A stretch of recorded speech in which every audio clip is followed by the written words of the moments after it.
വളരെ തെളിവിൻ്റെ പ്രാധാന്യമൊന്നും ഇല്ലെങ്കിൽ പോലും ഷാരോൺ രാജ് കൃത്യമായിട്ടും അത് മരണമൊഴി കൊടുത്തു മജിസ്ട്രേറ്റിന്. അതിൽ വളരെ വ്യക്തമായിട്ട് ഷാരോൺ രാജ് പറഞ്ഞു, എനിക്ക് എൻ്റെ കൂട്ടുകാരി തന്ന ആയുർവേദ ഒരു ഔഷധമെന്ന് പറഞ്ഞ് എനിക്ക് തന്ന കഷായം ഒരു ഗ്ലാസ് ഞാനെടുത്ത് കുടിച്ചു, അതിനുശേഷമാണ് എനിക്ക് ഈ അവസ്ഥ ഉണ്ടായത് എന്ന് കൃത്യമായിട്ട് മജിസ്ട്രേറ്റിനോട് പറഞ്ഞിട്ടുണ്ട്. ഇത് ഗ്രീഷ്മയും മരണമൊഴിയായി ഗ്രീഷ്മയും നൽകിയിട്ടുണ്ടെന്ന് തോന്നുന്നു. അതായത് സുഹൃത്ത് ഇതിങ്ങനെ കുടിച്ചു എന്നുള്ളത്. തീർച്ചയായിട്ടും ഇത് കൊടുത്തു എന്നും എല്ലാം വളരെ കൃത്യമായിട്ടും ഗ്രീഷ്മയും ഒരു മൊഴി കൊടുത്തു. പക്ഷേ അത് ആ മൊഴിയെ മരണമൊഴിയായിട്ട് നമുക്ക് എടുക്കാൻ കഴിയില്ല. അതിന് കാരണം ഒരു മരണമൊഴി ആകണമെങ്കിൽ ആ മരണമൊഴി കൊടുത്ത ആൾ മരിച്ചാലേ വരുള്ളൂ. അതുകൊണ്ട് അത് തെളിവിലേക്ക് മരണമൊഴിയായി എടുക്കില്ല. ഈ ഡിജിറ്റൽ എവിഡൻസ് ഉണ്ടായിരുന്നു സാർ, ഈ വാട്സപ്പ് ചാറ്റുകൾ, അതേപോലെ തന്നെ ഈ വെബ് സെർച്ചുകൾ ഉൾപ്പെടെയുള്ള കാര്യങ്ങൾ, അത് എത്രത്തോളം നിർണായകമായി ഇവരുടെ വെബ്സൈറ്റ്? വളരെ നിർണായകമായിട്ടുള്ള തെളിവുകളായിരുന്നു. കാരണം എന്ന് വെച്ചാൽ 10:30 മണിക്കും 11 മണിക്കും ഇടയ്ക്ക് ഈ വിഷം കൊടുത്തു എന്ന് ഉള്ള പ്രോസിക്യൂഷൻ കേസിൽ കൃത്യമായിട്ട് അന്നേ ദിവസം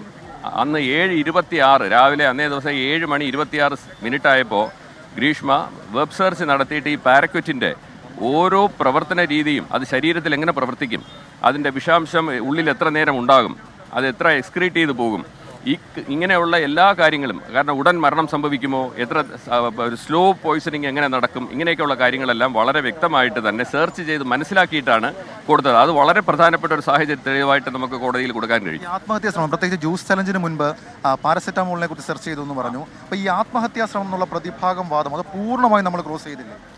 ഒരിക്കലുമല്ല. അത് ഗ്രീഷ്മ ഒരു ആത്മഹത്യക്ക് വേണ്ടിയിട്ട് ഇത് നോക്കി മനസ്സിലാക്കിയതാണെന്നും അല്ലെങ്കിൽ വിഷം കലർത്തി വച്ചിരുന്നതാണോ എന്നുള്ളത് തന്നെ ഒരു കാരണവശാലും, കാരണം സബ്സിക്വൻ്റ് കോണ്ടാക്ട് അതിനു വേണ്ടി ആയിരുന്നു എന്നുണ്ടെങ്കിൽ അങ്ങനെ സംഭവിച്ചിട്ടില്ല എന്നുള്ളത് തന്നെ വലിയൊരു ആശ്വാസകരമാണ്. പക്ഷേ അത് ആ തെളിവ് തന്നെ അതിനുവേണ്ടി ആയിരുന്നില്ല എന്നുള്ളത് വളരെ വ്യക്തമല്ലേ. ഒറ്റ കാര്യം കൂടെ ചോദിക്കട്ടെ, വളരെ പേഴ്സണലാണ്. അതായത് ഇതുവരെ സാർ അപ്പീൽ ചെയ്തിട്ടുള്ള എല്ലാ കേസുകളിലും പരമാവധി ശിക്ഷ ഉറപ്പാക്കിയിട്ടുണ്ട്. അത് ഈ പറയുന്ന നിനോ മാത്യു ആ കേസാണെങ്കിൽ കൂടി ഇങ്ങോട്ടേക്ക് കരിയറിലെ ചലഞ്ചിങ് കേസായിരുന്നു ഇത്.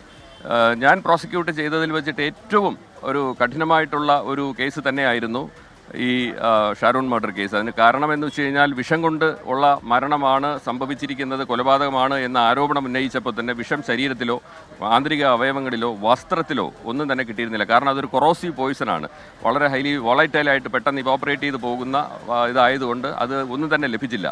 അപ്പോൾ വിഷാംശം ശരീരത്തിൽ ഇല്ലാതെ വിഷം കൊടുത്തു കൊന്നു എന്ന് നമുക്ക് പ്രോസിക്യൂഷന് തെളിയിക്കാൻ കഴിഞ്ഞു എന്ന് പറഞ്ഞാൽ അതൊരു വളരെ വലിയ വിജയമായിട്ട് ഞാൻ കാണുന്നു. Thank you sir, thank you very much. ഇപ്പോൾ special public prosecutor VS Vineeth Kumar സാറാണ് നമ്മളോടൊപ്പം ചേർന്നത്.